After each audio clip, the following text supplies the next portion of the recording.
ये आकाशवाणी गुरु, ये आकाशवाणी दूरदर्शन है। आपको देते हैं ढेर सारी शुभकामनाएं विश्व रेडियो दिवस की और नमस्कार।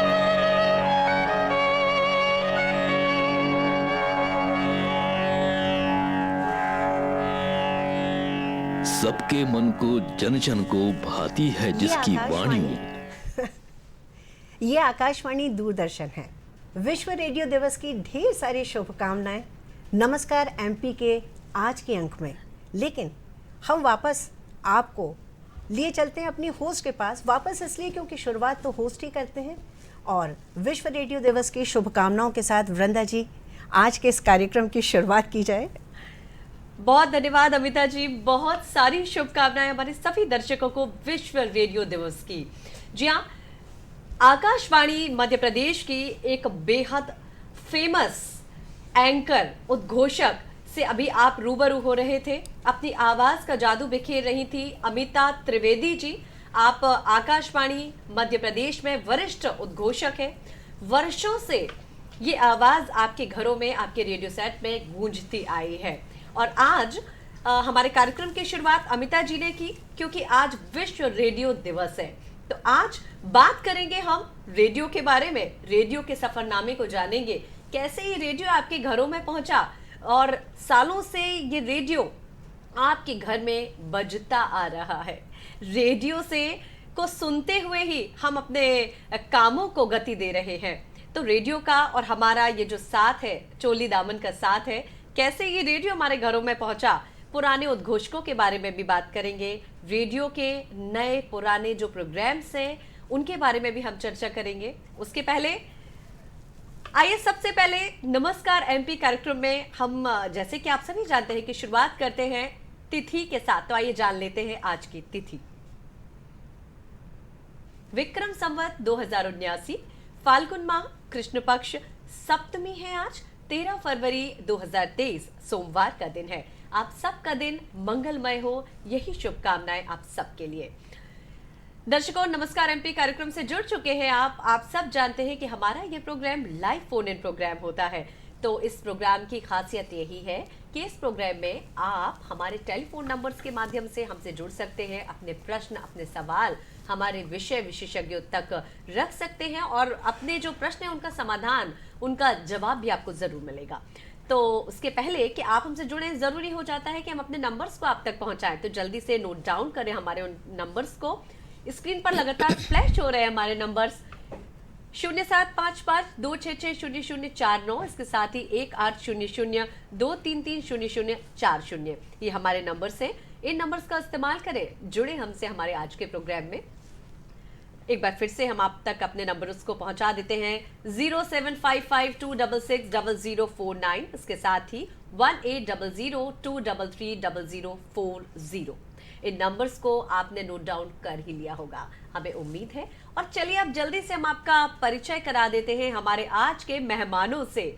तो आइए तारुफ कराते हैं आपके आज के हमारे मेहमानों से। हमारे साथ में आज हमारे स्टूडियोज में मौजूद हैं BM नांदेड़ जी। आप वरिष्ठ वैज्ञानिक हैं, केंद्रीय कृषि अभियांत्रिकी संस्थान। नमस्कार सर, बहुत स्वागत है हमारे आज के प्रोग्राम में आपका।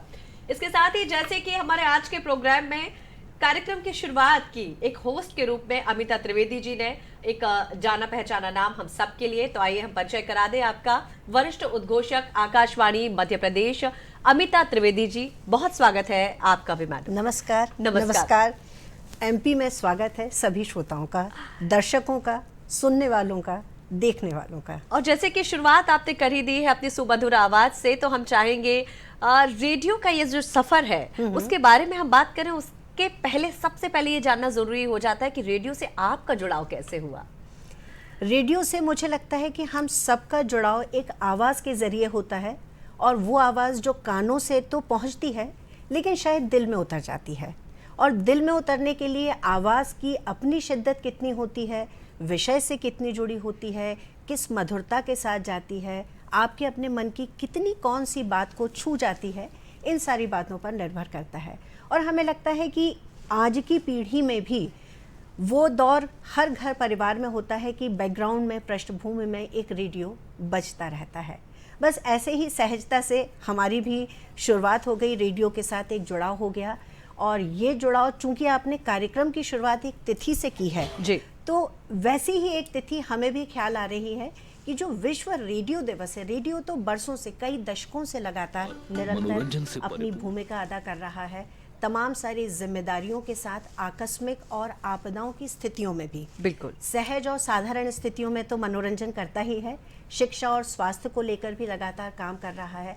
साथ ही मैडम, काम आकाशवाणी भोपाल की जी। तस्वीरें हम साझा कर रहे हैं। हम चाहेंगे आकाशवाणी भोपाल से जुड़ी कुछ यादें आप हमें साझा करें। आकाशवाणी भोपाल की जब बात होती है और उद्घोषकों की जब बात होती है या रेडियो की आवाज़ की जब बात आती है तो शाकिर अली, मन्नान खान, नसरीन अहमद, जय आर्या जैसे नामों का जिक्र न हो ऐसा संभव नहीं होता है। और अभी एक जो नाम अमिता त्रिवेदी भी हम सबके दिलों में राज करती है, ये आवाज भी, तो उसका दर्शकों उसका भी हम जिक्र जरूर करना चाहेंगे। आज अमिता जी हमारे साथ हैं, ये हमारा सौभाग्य है।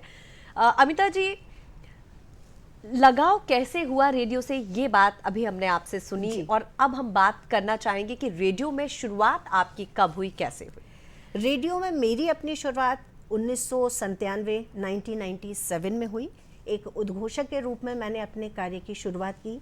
यदि और थोड़ा सा पीछे जाएं तो उससे कुछ 1-2 वर्ष पहले आकस्मिक उद्घोषक के रूप में भी मैंने काम किया जी। और इस दूरदर्शन में भी कुछ कार्यक्रम प्रस्तुत किए थे। हालांकि ये बहुत गुजरे ज़माने की बात है। पहली पोस्टिंग मेरी गुना में रही। गुना जो थोड़ा सा कस्बे नुमा था उस ज़माने में, 97 काफ़ी लंबा समय गुजर चुका है। तो उस समय उस जगह के लिए ये थोड़ी सी आश्चर्य की बात होती थी कि किसी लड़की का एक ऐसी जगह पर काम करना जहाँ पे समय को लेकर भी बड़ा अलग तरह का कॉन्सेप्ट हुआ करता था। किसी भी ऑफिस, किसी भी कार्यालय का जो एक समय होता है वो 10 से 5 या 9 से 6 या सुबह से दोपहर तक का होता है, लेकिन वहाँ पर ये समय दोपहर 2:30 बजे से रात 9 साढ़े 9 बजे तक का हुआ करता था। तो थोड़ा सा आश्चर्य होता था, बाहर से कोई एक आया है, जो लड़की है अकेली रहती है और काम कर रही है। थोड़ा सा उस समय लोगों के लिए अचरज का, थोड़ा सा अचंभे का विषय होता था। लेकिन रेडियो से लगाव लोगों का इतना था कि बहुत जल्दी ही वो अचंभा, वो अचरज आत्मीयता में बदल गया और उस आत्मीयता के रिश्ते ऐसे कायम हुए कि आज 2023 तक आकाशवाणी रेडियो से और आकाशवाणी रेडियो से जुड़े लोगों से और आकाशवाणी गुना के आसपास उस गुना क्षेत्र के तमाम सारे संबंध, रिश्ते आज भी हमारे साथ चल रहे हैं। कुछ ऐसा ही रिश्ता होता है रेडियो और रेडियो प्रेजेंटर का, रेडियो अनाउंसर का, कि वो वाकई एक पारिवारिक सदस्य की तरह हर घर में हो जाते हैं, वो संबंध स्थापित हो जाते हैं। मैडम, चर्चा के दौर को आगे बढ़ाएंगे, उसके पहले हमारे साथ में BM नांदेड़ जी भी हैं। मिलियट्स वर्ष घोषित किया गया है 2023 को। ये वर्ष 2023 जो घोषित किया गया है भारत की पहल पर केंद्र शासन के द्वारा घोषित किया गया है। तो मिलियट्स क्या होते हैं, क्या उपयोगिता है, क्या ज़रूरत आ गई मिलियट्स के बारे में बात करने की, मोटे अनाजों पर बात करने की, क्या ज़रूरत आ गई? G20 में भी मिलियट्स की चर्चा बड़ी जोर शोर से है। जो पकवान परोसे जाएंगे G20 में, भारत मेजबानी कर रहा है G20 की, तो यहाँ हम जिक्र करना चाहेंगे कि G20 में जो हमारे क्यूजीन्स हैं वो मोटे अनाज से शुरू होंगे, उसके बारे में हम चाहेंगे सर कुछ प्रकाश डालें। बिल्कुल।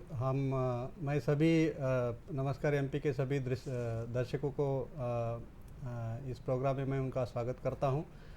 जैसे आपने कहा कि मिलेट्स जो कि हम मोटे अनाज उसे कहते हैं, अगर हम 2018 की बात करें तो 2018 में हमारा एक नेशनल लेवल पर मिलेट्स का जो है ईयर्स हम लोगों ने मनाया था। और ये 2023 जो है ये एक अंतर्राष्ट्रीय जो है मोटे अनाजों का वर्ष आज हम मना रहे हैं। तो इसकी महत्वता ये है क्योंकि ये हमारे पुराने अनाजों में से आता है। और हरित क्रांति से पहले अगर हम देखें तो हरित क्रांति से पहले हम ज़्यादातर लेवल पर इस मिलेट्स का ही सेवन करते थे और इससे हमारा जो स्वास्थ्य है बहुत अच्छा रहता था। जैसे हमारे प्रधानमंत्री जी ने भी लाल किले के प्राचीर से कहा था कि हमारा इंडिया जो है वो डायबिटिक बनते जा रहा है। तो उस जैसी बीमारियों से दूर रहने के लिए जो हमारे पुराने अनाज है जो कि आजकल कालावश होते जा रहे हैं, तो उसको एक फूड चेन में लाने के लिए इस राष्ट्रीय या अंतर्राष्ट्रीय इस मिलेट्स के तौर पे जब यूएन में इस प्रस्ताव को रखा गया, तो वहाँ पे इस मोटे अनाज का लोहा अंतर्राष्ट्रीय स्तर पे भी माना गया और इस हिसाब से 2023 को अंतर्राष्ट्रीय मिलेट्स मनाया जा रहा है। आज भी हम मना रहे हैं। जो G20 के तहत भी कुछ बहुत सारे प्रोग्राम्स इसके अंतर्गत चल रहे हैं जो कि इस मोटे अनाजों को लेकर चल रहे हैं।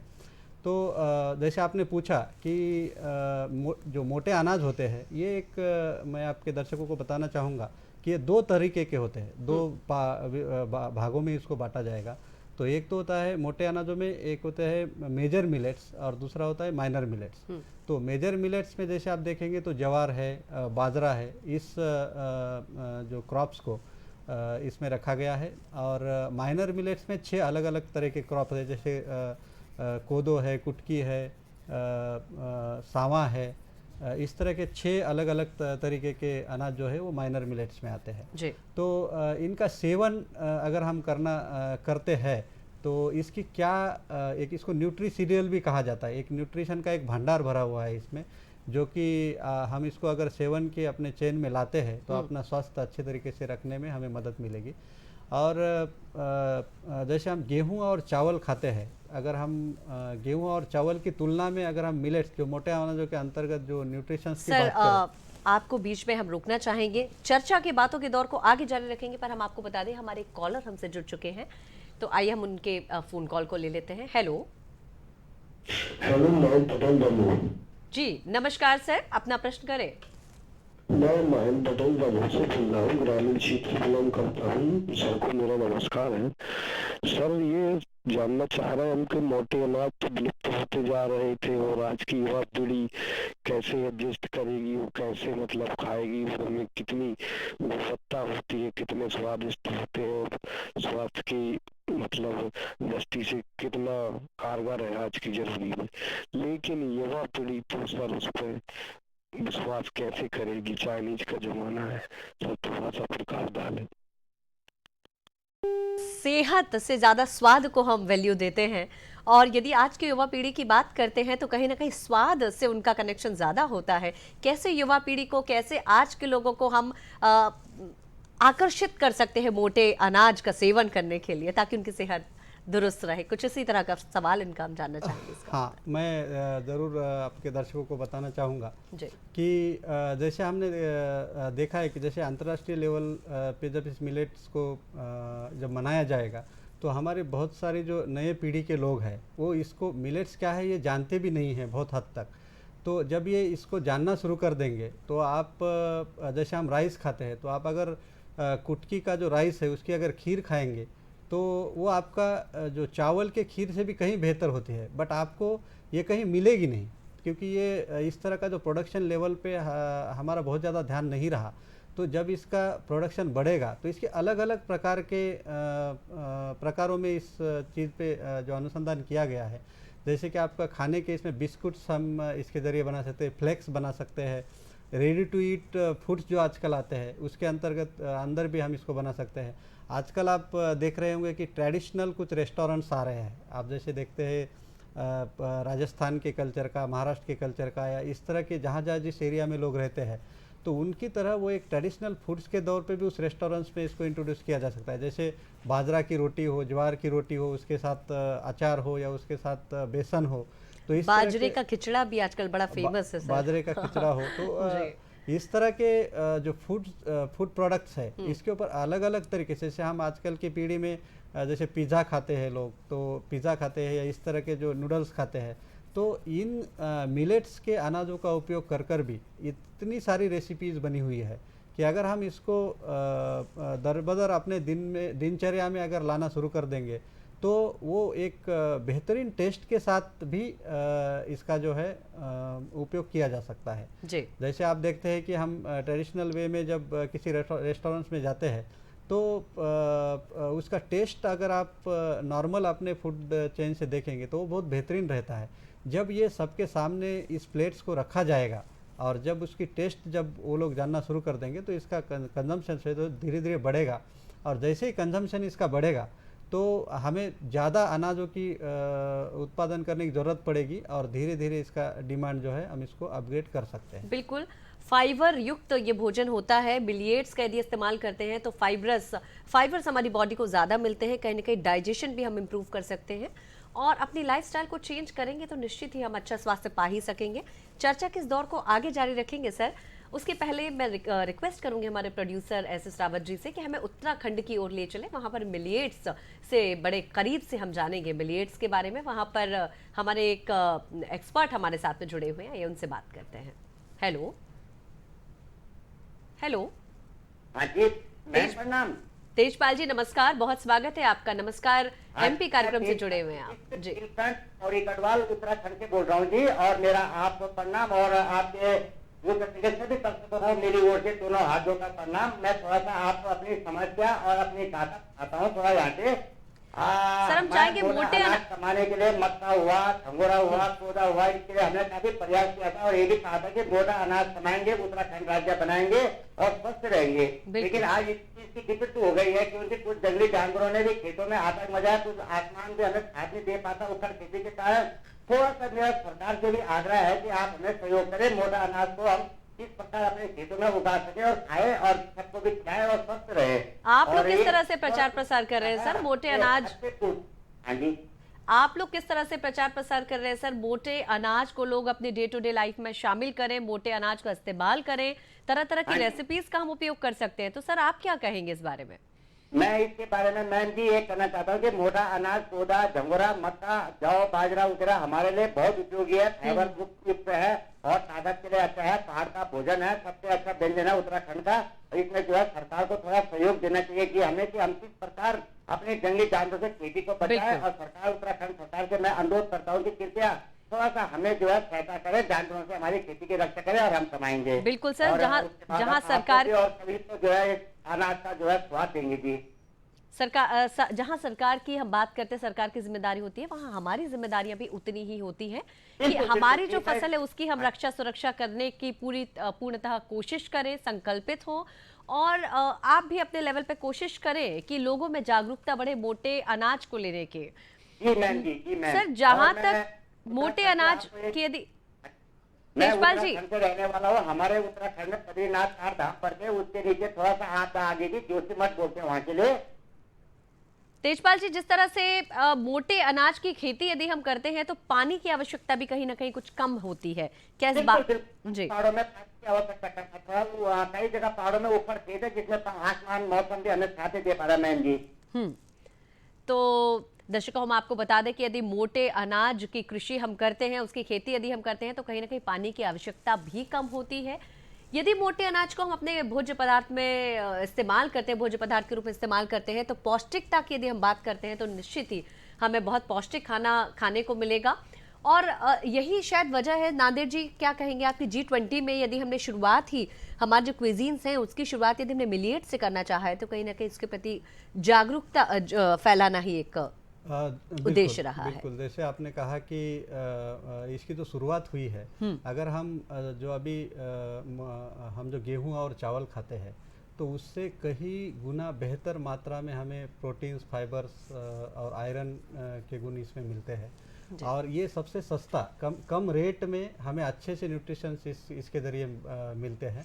यानी सर कह सकते हैं हम अपनी जड़ों की तरफ वापस लौटने की जरूरत है। बिल्कुल बिल्कुल। पहले के समय में हमारी दादी नानी हमें बड़ा घर का बड़ा स्वादिष्ट भोजन पकाकर दिया करती थी, मिट्टी के चूल्हे की वो सौंधी सी खुशबू को आज भी हम महसूस और अनुभव कर सकते हैं कि जहाँ ज्वार, मक्का, बाजरे, कोदो, कुटकी की रोटियां, उसमें एक अलग तरह की मिठास होती थी, अपनेपन की मिठास तो होती ही थी, साथ ही चूल्हे की जो सौंधी सी खुशबू होती थी वो हमारे भोजन की पौष्टिकता को और बढ़ा देती थी।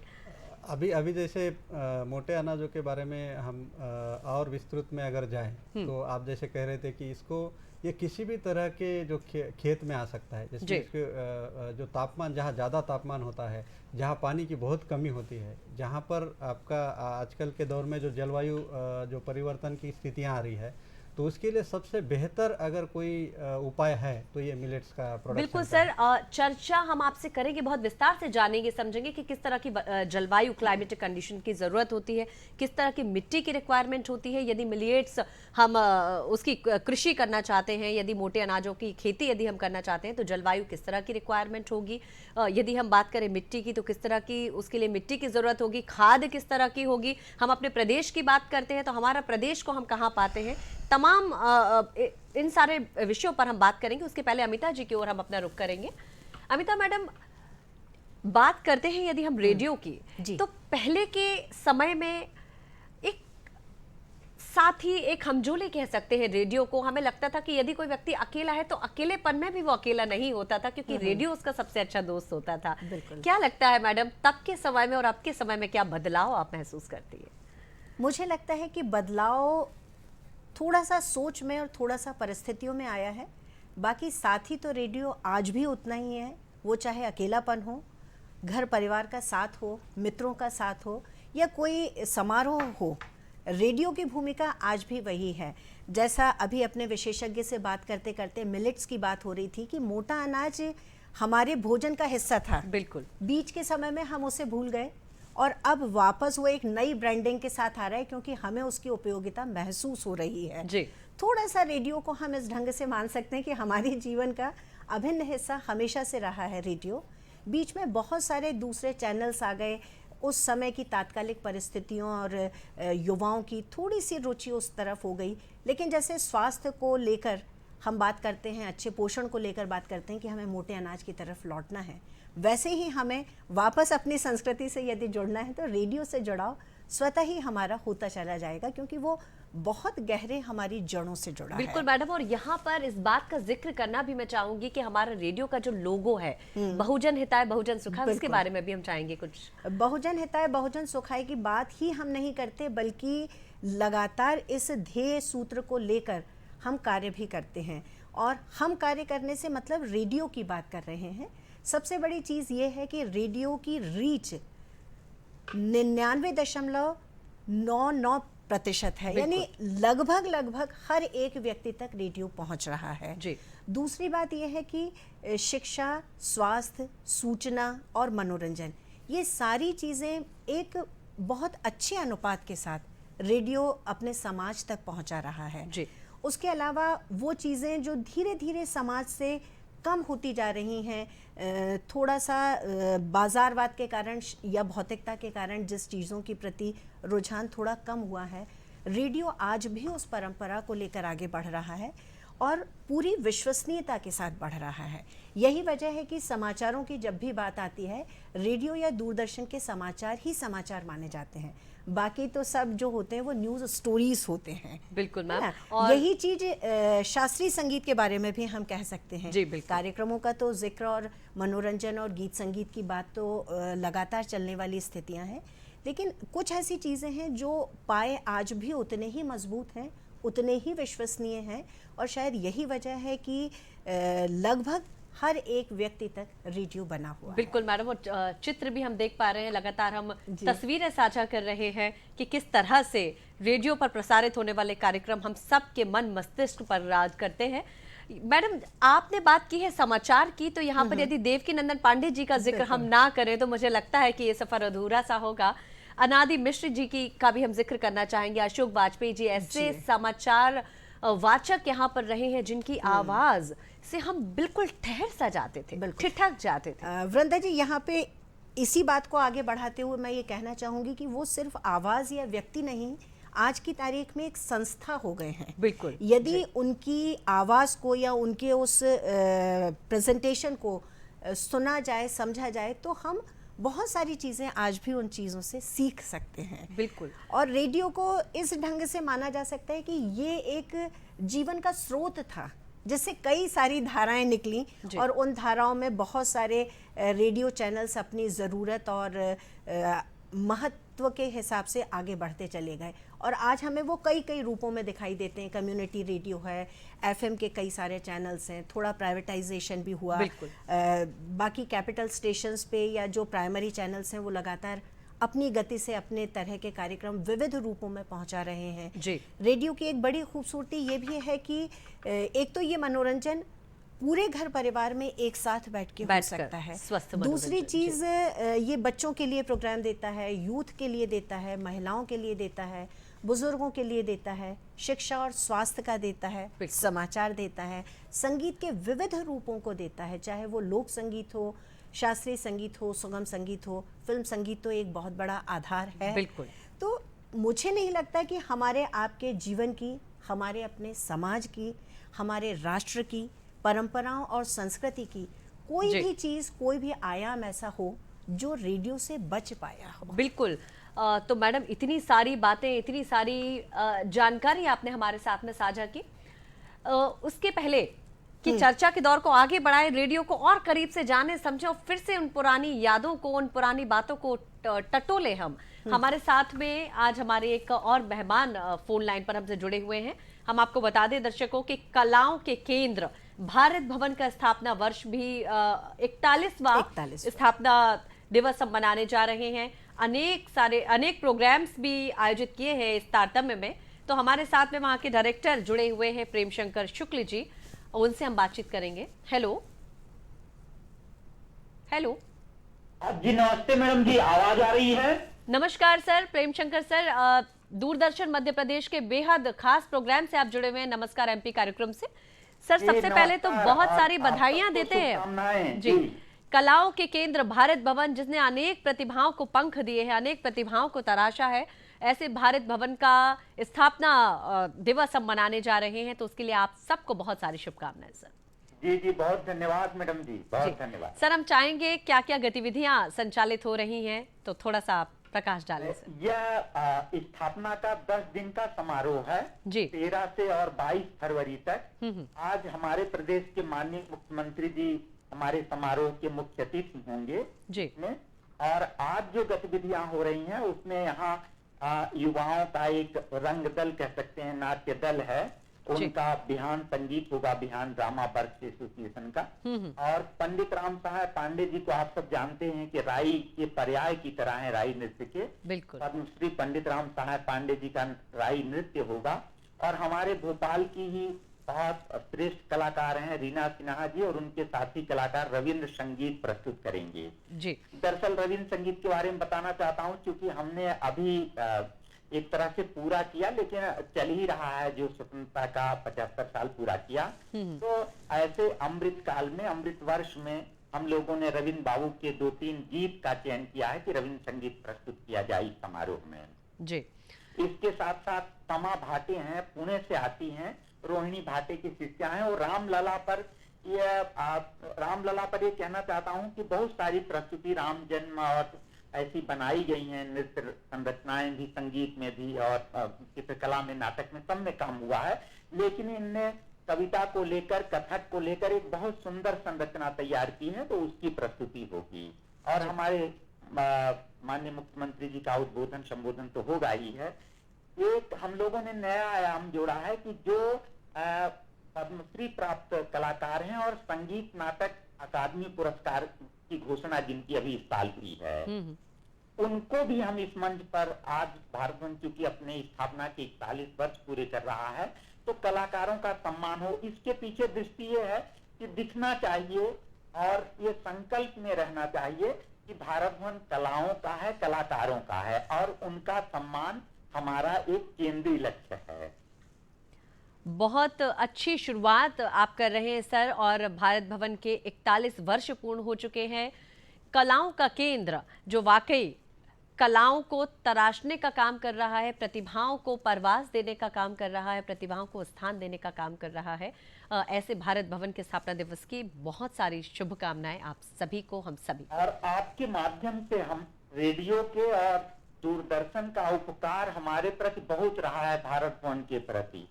उस उपकार के लिए मैं धन्यवाद प्रकट करता हूँ, आभार मानता हूँ। और जो यह 10 दिवसीय आयोजन है, जिसमें संगीत, नृत्य, नाटक, कविता, कहानी, चित्रकला, सभी फिल्म भी, सभी जो कला अनुशासन है, सबकी प्रस्तुतियां होने जा रही हैं। तो सभी कला प्रेमियों से करबद्ध प्रार्थना है कि बड़ी संख्या में सब लोग पधारें आज शाम को चूंकि शुभारंभ की संध्या है, तो सब लोग अधिक से अधिक संख्या में कला प्रेमी, कला रसिक आए, यही मेरी सबसे गुजारिश है, प्रार्थना है। तो कला रसिकों के लिए आपने जो निवेदन आग्रह किया है वो उन तक पहुंच चुका है, और हम भी कहेंगे कि भारत भवन के इस गरिमामय, इस प्रतिष्ठित अनुसंधान जो हो रहा है, जो अनुष्ठान हो रहा है, उसमें आप भी बढ़ चढ़कर अपनी भागीदारी सुनिश्चित करें और पहुंचे, इस कार्यक्रम का हिस्सा बने। हमसे जुड़ने के लिए प्रेम शंकर जी आपका बहुत धन्यवाद। बहुत धन्यवाद, बहुत जी। धन्यवाद, आभार। तो चलिए चर्चा के दौर को आगे विस्तार देंगे हम। अमिता जी हमारे साथ में, अमिता त्रिवेदी जी हैं, जिससे विश्व रेडियो दिवस के बारे में बातचीत कर रहे हैं। कैसे रेडियो हम सबका साथी बन चुका है, उस विषय पर हम बातचीत कर रहे हैं। हमारे साथ में बीएम नांदेड़ जी हैं, केंद्रीय कृषि अभियांत्रिकी संस्थान से वरिष्ठ वैज्ञानिक हैं आप। सर, मिलेट्स की हम बात कर रहे हैं, और चूंकि पूर्व में जैसा कि जिक्र हुआ था कि उसके लिए किस तरह की क्लाइमेटिक कंडीशन की ज़रूरत होती है, किस तरह की मिट्टी की ज़रूरत होती है, और क्या मध्य प्रदेश की मिट्टी और जलवायु की जो परिस्थिति है, कंडीशन है, वो फुलफिल करती है, यहाँ पर कृषि ठीक तरह से हो सकती है। सर, इस बात में हम आपसे चाहेंगे। बिल्कुल, जैसे आपने कहा कि जैसे मिलेट्स जो मोटे अनाज है, उनके लिए जो मिट्टी की किसी भी तरह की मिट्टी में आ सकता है, मतलब जो ख़राब मिट्टी है, जहाँ पर बैरल लैंड हम जिसको कहते हैं, वैसे मिट्टी में भी इसको अच्छे तरह से उसको उपजीवी मिट्टी बनाने में ये हमें साथ दे सकता है। और अगर हम रेनफॉल्स की जैसे हम जल रिक्वायरमेंट की अगर बात करें, जैसे इसमें पानी की ज़रूरत पड़ेगी आपको, तो अगर हम इसको कंपेयर करते हैं गेहूं और चावल के साथ, तो ये मानिए कि एक 30% के जल के रिक्वायरमेंट में ही ये जो है आपको मिलेट्स बहुत अच्छा सा उत्पादन दे सकता है। मतलब हमें किसी भी तरह की मिट्टी में आ सकता है। आपका जो जल की जो रिक्वायरमेंट है वो भी इससे ऑलमोस्ट 3 गुना कम है गेहूं और चावल के तुलना में, और खाद को भी अच्छा रिस्पांस देता है, और सबसे कम खाद में ये जो है अच्छी फसल उपजाऊ बन जाती है। तो इस चीज़ों को अगर ध्यान में हम देखेंगे, तो हमारा मध्य प्रदेश की भी जो भूमि है वो बाजरा अभी स्क्रीन पर दिखाई दे रहा है, बहुत बेहतर भूमि है। अगर हम सर बीच में आपको इंटरप्ट करना चाहूंगी, हम चाहेंगे ये भी आपसे जानना चाहेंगे मध्य प्रदेश में किन जगहों पर इनका ज्यादा उत्पादन हो रहा है। जैसे आप देखेंगे, मैं आपको मध्य प्रदेश पे भी आऊँगा, मगर हम अगर वैश्विक लेवल पर देखें, इसके एरिया के बारे में अगर हम बात करें, तो या कंट्रीज कितनी यहाँ पर प्रोडक्शन करती है मोटे अनाजों की, तो 131 देशों में इसको उगाया जाता है। तो 59 मिलियन जो पॉपुलेशन है वर्ल्ड का, वो उनका एक ये ट्रेडिशनल फूड आज भी है ना।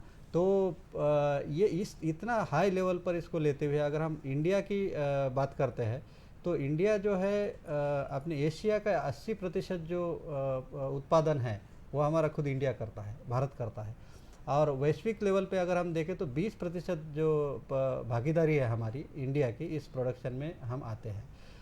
हरित क्रांति से पहले इसका, जैसे मैंने पहले भी कहा था कि इसका प्रोडक्शन बहुत अच्छा था, बट अभी हरित क्रांति के बाद जो इसका जो एरिया है वो ऑलमोस्ट 56% एरिया जो है घटा है, मगर इसके जो उत्पादन वृद्धि में 228% तक इसके जो वृद्धि आ चुकी है।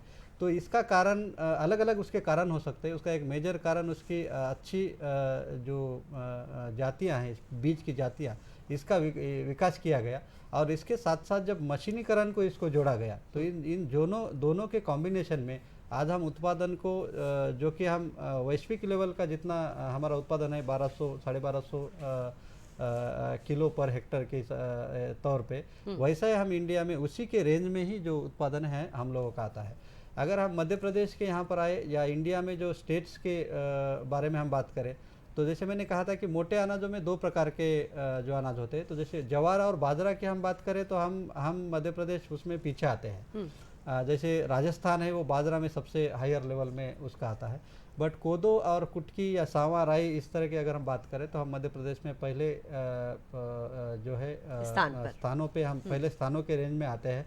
जैसे आपका महाराष्ट्र हुआ, मध्य प्रदेश हुआ, या साउथ के जो स्टेट्स आते हैं, तो यहाँ पर मोटे अनाजों का अच्छी तरह से आप डिंडोरी में जाएंगे तो डिंडोरी साइड में भी इसका बहुत ज़्यादा उत्पादन होता है। मध्य प्रदेश में इस चीज़ को बढ़ावा देने के लिए हमारा जो केंद्रीय कृषि अभियांत्रिकी संस्थान है, इन्होंने उसका मशीनीकरण के ऊपर बहुत सारा कार्य किया है। विगत 10-11 सालों से हम इसके ऊपर कार्य कर रहे हैं। सर एक और बात जो मेरे जहन में अभी इस वक्त आ रही है, चूंकि आपने कहा है कि किसी खास जलवायु कंडीशन की ज़रूरत नहीं होती है, किसी मिट्टी की भी स्पेसिफिकली कोई मिट्टी की ज़रूरत नहीं है, किसी भी तरह की मिट्टी हो, किसी भी तरह की जलवायु कंडीशन हो, किस वाटर लेवल यदि कम भी है, पानी की आपूर्ति कम भी है, तो भी पैदावार अच्छी होगी। तो फिर क्या वजह है कि मध्य प्रदेश में यदि आपने 2 फसलों का जिक्र किया है, वही बहुतायत में मिलती है, बाकी की फसलें कम हैं? क्या लोग अवेयर नहीं हैं, हम चाहते नहीं हैं, या फिर क्या वजह हो सकती है? नहीं, देखिए इसमें सबसे बड़े 2 मुद्दे हैं। जो किसान जो अपने फसल उगाते हैं वो देखते हैं कि उनको उस एरिया में कितने ज़्यादा से ज़्यादा फायदा मिल सकता है ना। तो अगर हम रेट्स की बात करें तो मिलेट्स के जो प्रेजेंटली जो किलो के रेट्स है, जो या एक क्विंटल वाइज जो रेट्स मिलते हैं वो थोड़े से कम मिलते हैं। तो कम मिलते हैं, इसके कारण जैसे गेहूं और आपको चावल में जब इसके रेट ज़्यादा मिलते हैं, सोयाबीन में इसके रेट ज़्यादा मिलते हैं, या अदर पल्सेस में इसके जब रेट्स ज़्यादा मिलते हैं, तो किसान उस ज़्यादा मिलने वाले रेट्स की फसलों को ही उगाना चाहता है। इसका तो एक कारण है जी। दूसरा कारण है कि अगर किसी क्रॉप्स में अगर मशीनीकरण पूरी तरीके से नहीं है तो आजकल उस फसलों को भी आजकल किसान कम उगाता है। जैसे मान लीजिए कि अब ये मोटे अनाजों में भी हम देखेंगे, जैसे आप जवार का अगर आप उदाहरण लेते हैं तो जवार में आपको बुआई के लिए या उसके कटाई के लिए मशीनें हैं, बट उसका अगर हार्वेस्टिंग करने के लिए आज मैन्युअली करना पड़ता है। तो एक आदमी को उसके अंदर जाने के बाद जो क्रॉप के ऊपर जो डिसीजेस है, तो उससे बहुत सारे जो स्किन डिसीजेस भी पैदा होते हैं। तो अब उस तरह के मशीनीकरण को अभी हम बढ़ावा दे रहे हैं कि कैसे उसको अवॉइड किया जा सकता है। तो जैसे कंप्लीट पैकेज हमें मिलेगा, जैसे आप बुआई से लेके प्रोडक्ट डेवलपमेंट तक या आपके खाने के प्लेट पे जाने तक अगर उसकी प्रोसेसिंग की जो सुविधा अगर उस क्रॉप की है, तो वैसे क्रॉप्स को आजकल किसानों द्वारा ज़्यादा अडॉप्ट किया जा रहा है। कोदो की फसल को हम अभी स्क्रीन पर दिखा रहे हैं। जैसे कोदो है, कुटकी है, सवा इसको तो इसका रेट कम होने का, बट जैसे हमने 2018 से इसके ऊपर बहुत सारे कार्यक्रम आज अपने इंडिया लेवल पर, इंटरनेशनल लेवल पे अभी इस साल में चल रहे हैं, जिससे कि इसमें अगर न्यूनतम मूल्य के में भी इसको शामिल किया गया है। तो इसमें न्यूनतम मूल्य के अंदर जब शामिल किया तो बाजरा की फसल हो, ज्वार की फसल हो, अब इसका जो एरिया है हमें धीरे धीरे इसको बढ़ावा मिलने में हमें कामयाबी मिलेगी। अब इसके बाद जैसे माइनर मिलेट्स की हम बात करते हैं, कोदो है, कुटकी है, सावा है, तो ये चीज़ों में जैसे आपने कहा कि इसको अवेयरनेस की बहुत ज़्यादा ज़रूरत है। अगर हम न्यूट्रिशनली जो अवेलेबिलिटी देखेंगे अदर क्रॉप के कंपैरिजन में, तो ये बहुत अच्छा न्यूट्रिशनल हब है हमारे देश के लिए। और इसको और जैसे मैंने कहा कि किसी भी तरीके के कंडीशन में अगर ये चीज़ आ सकती है, तो हमें धीरे धीरे कर इस एरिया के इसको अगर हम थोड़ा सा और ज़्यादा प्रमोट करने की कोशिश करेंगे, तो हमारे बहुत सारे किसान भाई जो उस हब को एक्सेप्ट करेंगे और आगे बढ़कर अगर न्यूनतम मूल्य का देखते हुए अगर सारी चीज़ें, अगर आजकल पीडीएस में भी इसको इंट्रोड्यूस किया गया है, तो ये चीज़ें अगर गवर्नमेंट के लेवल में आगे और तरीके से होती जाएगी, तो जैसे हम अभी गेहूं और चावल इस तरह की चीज़ें उगा रहे हैं, तो ये आगे आने के बाद आजकल हम जैसे किसानों के जो एफपीओज बन रहे हैं, एफपीओ के जरिए भी बहुत हद तक इस चीज़ों को इंट्रोड्यूस किया जा रहा है। अगर कल आकर मल्टीनेशनल कंपनीज में अगर इस में आकर उतर जाएगी, तो किसानों को जो गारंटीड जो परचेस का जब सेक्शन उनके सामने रखा जाएगा, उस टाइम में ये मोटे अनाज को एक स्वस्थता देने वाले इस अनाज को हम भारत में बहुत ज़्यादा तरीके से प्रोड्यूस भी कर पाएंगे और वैश्विक स्तर पर सप्लाई करने में हम सक्षम रहेंगे। क्योंकि आज के डेट में हम 20% जब शेयर करते हैं, जबकि इसके ऊपर कोई अवेयरनेस आज के डेट तक बहुत ज़्यादा लेवल में नहीं था। अब जब इसको इंटरनेशनली जब इसको मनाया जा रहा है, तो सारे देश इसके बारे में जानना शुरू कर देंगे और भारत की तरफ बहुत ज़्यादा डिमांड से जब इसको आगे आएंगे, तो धीरे धीरे करते हुए उसका ऑटोमेटिकली जो है प्रोडक्शन लेवल हमें जब बढ़ाना पड़ेगा, तो किसानों को ज़्यादा कीमत मिलने लगेगी और इस चरण में किसान अच्छा एक स्वस्थ धान्य उगाने में यहाँ पर हमें मदद करने। तो नांदेड़ जी, लगातार आपसे चर्चा हम कर रहे हैं, मिलिएट्स को हम प्रमोट कर रहे हैं, 2023 में मिलिएट्स की हम बात कर रहे हैं बढ़ चढ़ कर, और वजह यही है, उद्देश्य यही है कि आप सभी मिलेट्स का ज़्यादा से ज़्यादा इस्तेमाल करें, अपने स्वास्थ्य सेहत को दुरुस्त रखें, और हमारा जब आप स्वस्थ होंगे तभी तो हमारा देश स्वस्थ हो सकेगा। अमिता जी, विश्व रेडियो दिवस हम मना रहे हैं। भारत के माननीय प्रधानमंत्री जी भी अपने मन की बात रेडियो पर ही साझा करते हैं, क्योंकि वो भी समझते हैं, पहचानते हैं कि रेडियो की जो शक्ति है, रेडियो की जो बात है वो कहीं और हो ही नहीं सकती, और अपने मन की बात को रेडियो से ही हम साझा कर सकते हैं। तो आइए मन की बात की कुछ झलकियां आपके साथ में हम साझा कर रहे हैं।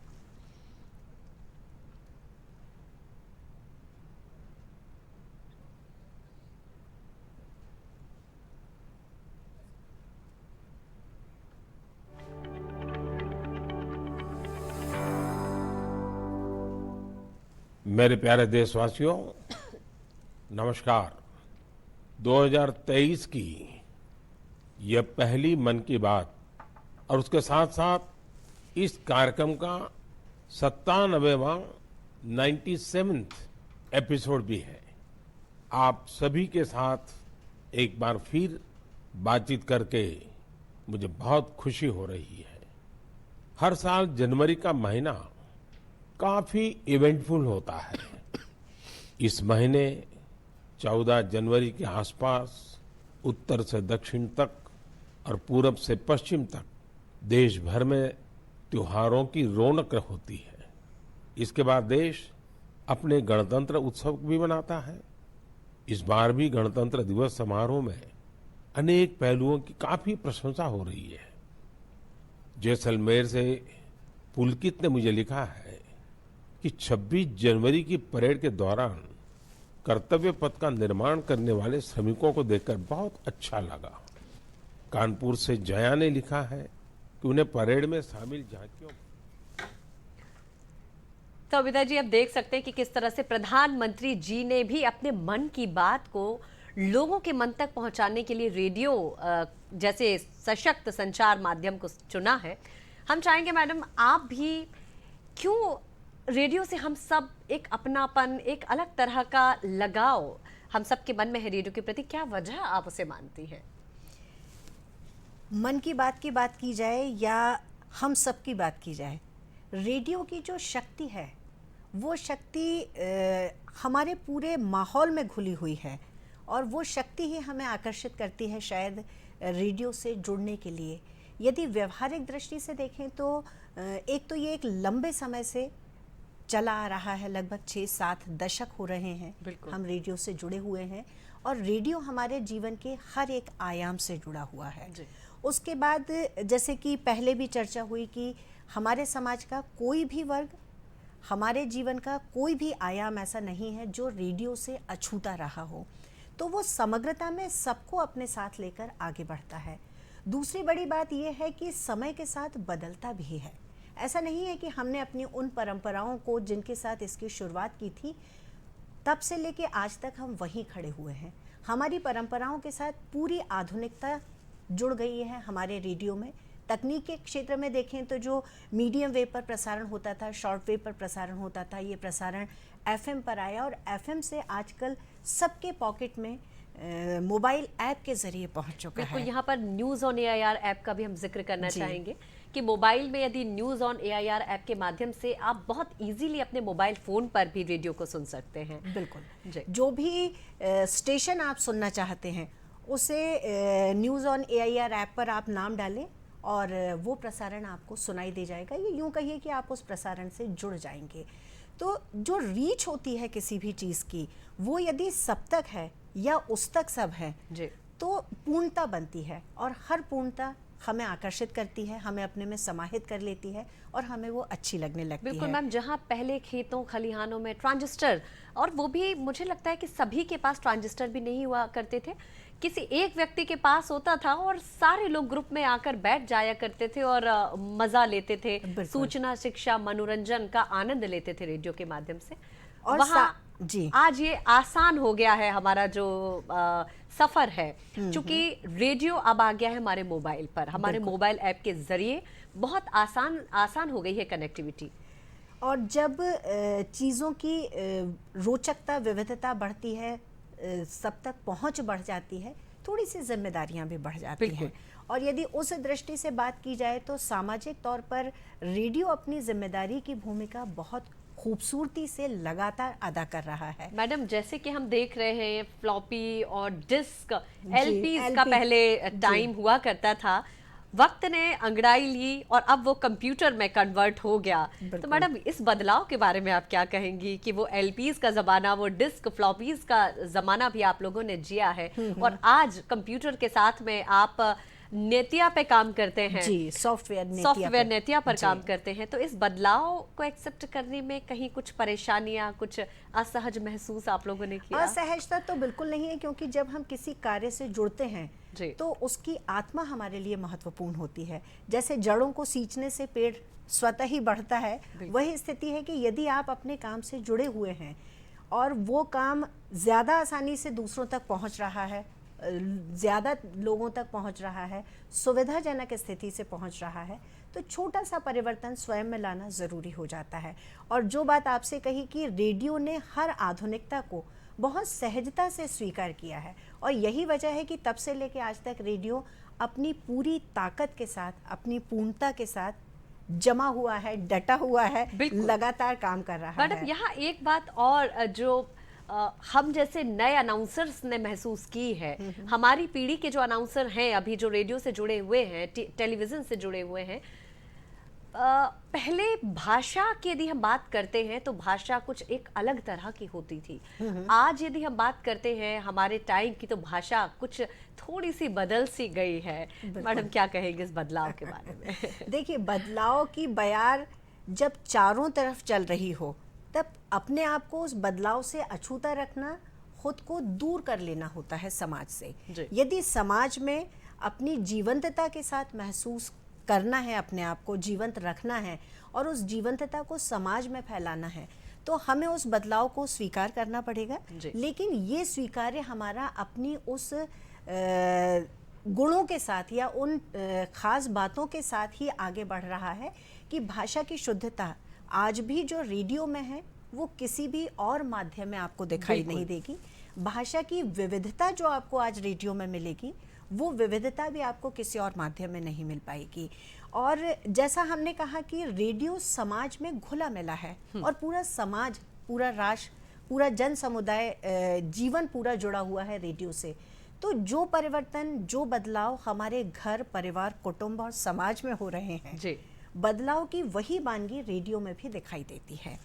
मैडम, अब बात करना चाहूंगी कि रेडियो में भी अलग अलग विधाएं होती हैं, अलग अलग विधाओं में काम होता है। पहले यदि हम बात करते हैं तो जब रेडियो से प्रसारित होने वाले रूपक ड्रामा हम सुना करते तो लगता था कि वाकई वो घटनाएं घटित हो रही है, हमारे चलचित्र की भांति इससे बिल्कुल चलती हुई नजर आती थी। तो उस समय में और अभी के जो कार्यक्रम रेडियो पर प्रसारित हो रहे हैं, बन रहे हैं, उनमें क्या अंतर, क्या बदलाव आपको लगता है? अंतर बदलाव महसूस करने की दृष्टि से यदि हम कहेंगे तो जब हमारे पास मनोरंजन का इकलौता साधन हुआ करता था और वो इकलौता साधन इतना सशक्त था कि हमारे घर के, परिवार के या श्रोता वर्ग के हर एक समूह से जुड़ा हुआ था, तब हम उसे सिर्फ उसी पर आश्रित थे, उस पर निर्भर थे, है ना। लेकिन अब जब हमारे पास मनोरंजन के विविध साधन आ गए हैं, उस स्थिति में हमारे डाइवर्शंस बढ़ गए हैं। हमारे पास कई सारे साधन होने की वजह से हर एक व्यक्ति अपने समय, अपनी परिस्थिति और अपनी पसंद के हिसाब से चीज़ों को बदल लेता है। लेकिन यदि इसको प्रोडक्शन की दृष्टि से देखा जाए तो जैसा आपने कहा कि एक ज़माना वो हुआ करता था जब टेप पर या एलपीज़ पर चीज़ें हुआ करती थी, और आज हम लोग एक सॉफ्टवेयर पर काम करते हैं जब हमें स्टूडियो के अंदर कुछ लेकर नहीं जाना पड़ता। पहले बहुत सारा मटेरियल साथ में जाया करता था, एलपीज़ होते थे, टेप्स हुआ करते थे, 15 मिनट के टेप्स अलग होते थे जो छोटे होते थे, 30 मिनट के टेप्स अच्छे बड़े हुआ करते थे, उसके साथ एक स्पूल हुआ करता था। तो ये जो बदलाव हैं तकनीक की दृष्टि से, इसने थोड़ा सा प्रोडक्शन को आसान कर दिया है। लेकिन वो नाटक और रूपक की जो आप बात कर रहे हैं वो आज भी रेडियो की देन है और रेडियो में उसी ढंग से होता है, उसके प्रोडक्शंस भी हो रहे हैं और बन भी रहा है। ये अलग बात है कि तब ड्रामा देखने जाना उतना सहज नहीं था, लेकिन आज जैसे हमारे भोपाल में भारत भवन में जो एक स्थापना दिवस का आयोजन हो रहा है, हम कई सारे नाटक बिल्कुल। झलकी देख सकते हैं। जी। लेकिन यदि नाटकों की बात की जाए तो आज भी विविध भारती से हवा महल जाता है बिल्कुल। और उस हवा महल में 15 मिनट की एक झलकी या एक छोटा नाटक हुआ करता है। जी। नाटकों के अखिल भारतीय कार्यक्रम आज भी रेडियो की शान बने हुए हैं, जहां लगभग 60 मिनट के नाटक प्रसारित होते हैं और लोग उन्हें सुनते हैं। रेडियो की एक बहुत बड़ी पहचान व्याख्यान मालाएं भी हुआ करती थीं, जहां राजेंद्र प्रसाद स्मृति व्याख्यान माला होती थी। तो इस तरह की कुछ चीज़ें हैं जो आज भी निरंतर चल रही हैं। यदि बात करें, हम परिचर्चाओं की बात जी। करते हैं, भेंटवार्ता की बात करते हैं, वार्ता की बात करते हैं, तो रेडियो के एक अलग ही आकर्षण के केंद्र बनी हुई हैं इस तरह की विधाएं। मैडम, जिक्र करना चाहूंगी यहाँ में हवा महल का, जयमाला जो बड़ा फेमस कार्यक्रम हुआ जी, करता जी। था, संगीत सरिता का भी मैं जिक्र करना चाहूंगी, नाट्य तरंग का जिक्र अभी आपने किया ही है, और ऐसे कौन से प्रोग्राम हैं जिन्हें पर्सनली आप बहुत ज्यादा पसंद करती हैं? निश्चित रूप से जब मैं बात करूंगी तो मैं आकाशवाणी भोपाल, जो अब आकाशवाणी मध्य प्रदेश है, इसकी बात करना चाहूंगी। यहाँ पर सबसे ज़्यादा लोकप्रिय कार्यक्रम जो है, जैसे आपका नमस्कार एमपी है, जी। ठीक इसी तरह नमस्कार भोपाल वर्षों से चल रहा है। बिल्कुल। और उस कार्यक्रम के जनक डॉक्टर श्रीधर का भी जिक्र करना चाहूंगी, जिन्होंने रेडियो प्रसारण में एक नया आयाम ला दिया था। बिल्कुल। आकाशवाणी के सारे सजीव फोन इन कार्यक्रम, नमस्कार भोपाल कार्यक्रम, रेडियो के स्टूडियो से निकलकर लोगों तक पहुंचना, समुदाय के बीच खड़े होकर उनकी बातचीत को सीधे रेडियो तक पहुंचाना, ये सब डॉक्टर श्रीधर की कल्पना का ही नतीजा था, जी। जो कार्य रूप में, कार्यक्रम के रूप में आज हमारे श्रोताओं से जुड़ा हुआ है। और सब बहुत शिद्दत से न केवल सुनते हैं बल्कि पसंद भी करते जी। हैं और लगातार अपने फीडबैक भी भेजा करते हैं। मैडम, एक खासियत और हम उसका जिक्र करना चाहेंगे रेडियो की, कि हर वर्ग के लिए अलग अलग तरह के कार्यक्रम वहां पर होते हैं। बच्चों के लिए मुस्कान या बाल सभा की हम बात करते हैं, महिलाओं की बात करते हैं तो नारी शक्ति, सृष्टि रूपा, अस्मिता जैसे बड़े फेमस प्रोग्राम होते हैं। युवाओं की यदि हम बात करते हैं तो युवावाणी लोगों के लिए बड़ा आकर्षण का केंद्र होता है। जी। यदि हम बात करते हैं गीत संगीत की, तो जो लाइव प्रोग्राम्स हमारे होते हैं, फोन करें गीत सुने, वो लोगों की बड़े पहले पसंद हुआ करती। मैडम, क्या कहेंगे फोन करें गीत सुने कार्यक्रम अभी फोन भी? करें गीत सुने कार्यक्रम आज भी उसी शिद्दत से चाहा जाता है, उसी तरह से श्रोता उससे जुड़ना चाहते हैं, उससे पसंद करते हैं। ये ज़रूर है कि सजीव फोन इन कार्यक्रमों में भी अब काफ़ी सारी विविधताएं आ गई हैं। एक वो कार्यक्रम है जो श्रोताओं की पसंद से जुड़ा हुआ है, फ़ोन करें गीत सुने, जिसमें श्रोता अपनी पसंद बताते हैं और देन एंड देयर उनकी बातचीत रेडियो पर सुनाई दे रही है और सीधे वो गाना सुनते हैं अपनी बातचीत के बाद में।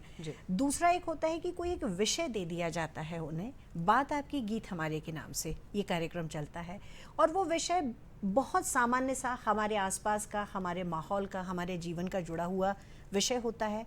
त्योहारों से, उत्सवों से, जो भी हमारे आसपास चल रहा है, एक करंट टॉपिक होता है, उस विषय पर श्रोताओं के विचार, उनके अनुभव, उनके जीवन में हुई घटनाएं वो साझा करते हैं और उन तक हम लोग गीत पहुंचाते हैं। मैडम, चूंकि समय कम बचा है हमारे पास में, पर चूंकि आवाज़ों के बीच में आप हैं और आवाज़ का जो जादू है उससे आप हमेशा दो चार होती रहती है, तो एक ऐसी आवाज़ का जिक्र मैं आपसे सुनना चाहूँगी जिससे सबसे ज़्यादा आपको प्रभावित किया है, प्रेरित किया है। बहुत मुश्किल होता है बहुत सारी पसंद की चीज़ में से ये कह देना कि किसी एक का नाम ले लीजिए। बिल्कुल। लेकिन पहली आवाज़ जो आज भी कानों में उसी गंभीरता के साथ और पूर्णता के साथ है मौजूद, वो देवकीनंदन पांडे की है। उनके रेडियो की पिप्स और उसके साथ उनका समाचार वाचन करना एक इतनी सजीव सी घटना है जो आज भी मस्तिष्क पर उसी तरह से मौजूद है जी। और शायद आवाज़ का ही आकर्षण होता है जो रेडियो इस तरह सब तक पहुंच पाता है। आवाज़ के पीछे नाम कोई भी हो, लेकिन कोशिश यही होती है कि उन पैरामीटर्स को, उन बातों को ध्यान में रखते हुए आवाज़ के ज़रिए हम अपने लोगों से जुड़े रहें, कार्यक्रम करते रहें जी। और पसंद बनते चलते रहें। चलते बस एक और अंतिम बात आपसे करना चाहेंगे कि जो आज के रेडियो प्रेजेंटर्स हैं, आज के रेडियो एंकर्स हैं, जो आज के अनाउंसर्स हैं, उनको किन बातों का ख्याल रखना चाहिए जब वो किसी प्रोग्राम को प्रेजेंट कर रहे हैं? सबसे बड़ा और टाइम मैडम, एक मैनेजमेंट। वानगी हम चाहेंगे कि आप अपनी यहाँ पर पेश करें, किस तरह से शुरुआत हो किसी कार्यक्रम की? किसी भी कार्यक्रम की शुरुआत जब हम करते हैं तो वो कार्यक्रम के नाम के साथ होती है। साथ में हम ये कहना चाहेंगे कि कार्यक्रम का फोकस किस चीज़ पे है, हमें उस फोकस से नहीं हटना है। अपनी भाषा को इस ढंग का गरिमामय रखना है कि हमारी बात भी हो जाए, और ज़रूरी नहीं है कि इसके लिए किसी क्लिष्ट भाषा का उपयोग किया जाए। भाषा वो हो जो संप्रेषणीय हो, जो हमारी बात को अभिव्यक्त कर सकती है और सहजता से सामने वाले तक पहुंच सकती है, क्योंकि आवाज़ ही वो चीज़ होती है जो सीधे मन पर पहुंचती है और मन की बात बन जाती है। तो ये छोटी छोटी बातें होती हैं, जो कुछ हमारे आसपास चल रहा है उस सबको हमें शामिल करना है, लेकिन जो हमारे मूल तत्व हैं उसे भी साथ लेकर यदि हम चलते हैं तो आधुनिकता और परंपराओं का जो एक खूबसूरत संयोजन सामने आता है वो कार्यक्रम की सफलता भी होती है और कार्यक्रम को प्रभावी भी बनाता है। और हमें लगता है कि जो नए बच्चे हैं या जो यंग कॉम्पेयर्स अनाउंसर्स और आरजेज एंकर्स आ रहे हैं उनमें बहुत प्रतिभा है, बहुत गुंजाइशें हैं, बस सिर्फ उस को चैनलाइज करने की ज़रूरत है जो वो समय के साथ निश्चित रूप से अपने को कर पाएंगे। इतनी सुंदर, इतनी प्यारी और इतनी महत्वपूर्ण बातें आपने अमिता जी हमारे साथ में शेयर की, उसके लिए बहुत धन्यवाद। चलते चलते मिलिएट्स पर हम बात करेंगे, हमारे साथ में बीएम नांदेड़ जी हैं। नांदेड़ जी, क्या मैसेज आप देना चाहेंगे आज के इस मौके पर जब हम 2023 में मिलिएट्स ईयर घोषित किया गया है, तो आप क्या एक मैसेज? मैं अभी आपके सारे श्रोताओं को यही कहना चाहूँगा कि जो ये मोटे अनाज का वर्ष जो हम इस बार मना रहे हैं, इसमें सभी लोग बढ़ चढ़कर हर क्षेत्र में जो जहाँ पर वो काम कर रहे हैं वो बढ़ चढ़कर उसमें हिस्सा ले, और ये जो हमारे भारत को एक स्वस्थ भारत बनाने में जो है हमें सारे मदद कर सकते हैं। इसके साथ साथ जो इसके अंतर्गत कार्य कर रहे सभी जो संस्थाएँ हैं उन संस्थाएं का जुड़े। मैं तो चाहूँगा कि मैं केंद्रीय कृषि अभियांत्रिकी संस्थान नबीबाग भोपाल से हूँ, वहाँ पर मैं कार्यरत हूँ, भारतीय कृषि अनुसंधान परिषद के अंतर्गत जो कार्य करता है। तो मैं आपके सभी श्रोताओं को मैं तो चाहूँगा कि वो बहुत सारे लोग जो इससे जुड़े हुए हैं, किसानी से जुड़े हुए हैं या कोई प्रोसेसिंग से जुड़े हुए हैं, प्रोडक्शन से जुड़े हुए हैं, आप जो हर दिन का जो आपके खाने के लेवल में जो इस तरह के फूड्स आते हैं उसको देखने जानने के लिए मैं चाहूँगा कि वह हमारे संस्थान को भी सर वक्त हमें इजाजत नहीं दे रहा है कि अब आपसे चर्चा हम और जारी रखें। अगले कार्यक्रम में फिर से आपसे मुलाकात होगी, फिर से ढेर सारी बातें होंगी। हमारे साथ में वरिष्ठ उद्घोषक आकाशवाणी मध्य प्रदेश से अमिता त्रिवेदी जी जुड़ी थी। साथ ही हमारे आज के इस प्रोग्राम में वरिष्ठ वैज्ञानिक बीएम नांदेड़ जी भी हमारे आज के इस प्रोग्राम में जुड़े हुए थे। दोनों मेहमानों का हम बहुत आभारी हैं, बहुत धन्यवाद ज्ञापित करते हैं। बहुत धन्यवाद। और कार्यक्रम नमस्कार एमपी में अपना वक्त देने के लिए, इस कार्यक्रम को इतनी प्यार से सुनने के लिए, देखने के लिए आप सबका भी बहुत धन्यवाद। अगले कार्यक्रम में आपसे जल्द होगी मुलाकात। वृंदा को इस प्रोग्राम से दीजिएगा इजाजत। नमस्कार।